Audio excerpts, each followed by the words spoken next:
All right, good to have you join us today on Youth Assembly.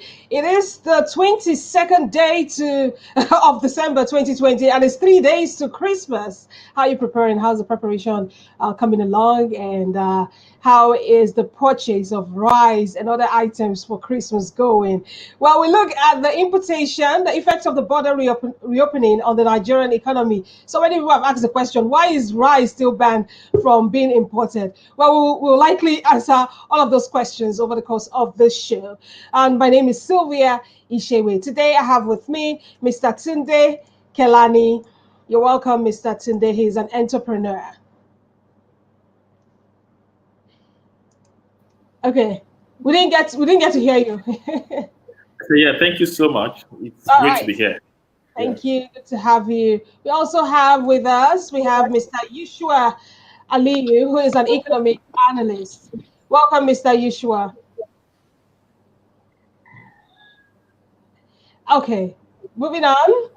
Last week, the federal government announced the reopening of some land borders in the country after almost 1 year of closing the borders to curb the smuggling of arms and ammunition, as well as illegal importation in order to boost local production. Now, Thank you. Good to have you this morning. thank you. So some experts and Nigerians have expressed relief over the decision of the government to reopen the borders as they blame the rise in inflation and worsening economic situation on the closure of the borders amidst the coronavirus pandemic. Now, will the reopening of the borders lead to a turnaround in the economic fortunes of Nigeria? That is a question we intend to ask today on this edition of Youth Assembly. So, over to you, Mr. Tunde. You are an entrepreneur, and the government announced this reopening of some of the land borders last weekend. How did you feel when you heard that news? Thank you very much, Sylvia. Of course, from my own end, and as an entrepreneur, and not just as an entrepreneur, as someone also in the procurement and logistic business, I mean, it was a great news for us because a lot of people in the border business, a lot of them have been experiencing some sort of loss. Since we are not part of the big names that the government allows to be doing business. There were some companies that the government allowed to do business. Like the Dangote and Co. So when the news came, it kind of sounded good. It was something it was a very good end of the year gift.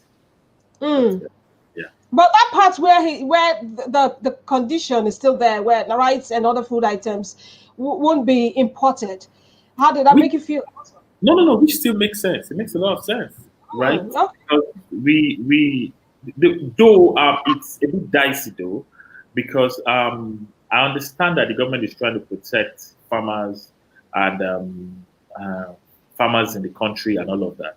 However, I feel the government could do more rather than closing the border because I feel it's going to affect the AFCTA agreement, rather than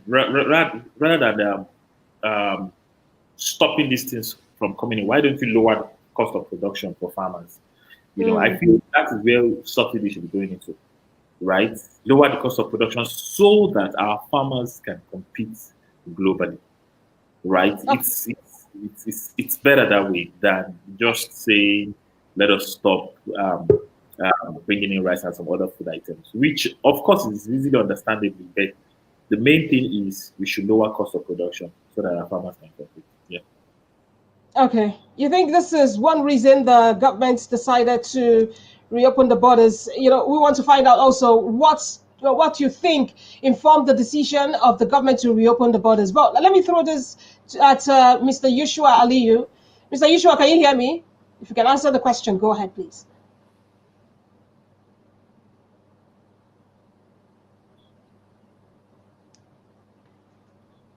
He seems to be frozen. So, Mr. Tunde.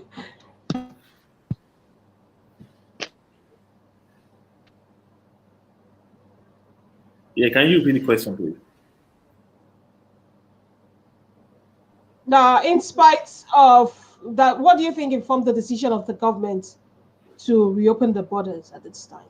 Okay, yes. So for my end, I'm not an economic analyst, but I could. I mean, maybe because of the recession, right? The increase in price of goods, because we should tell ourselves the truth.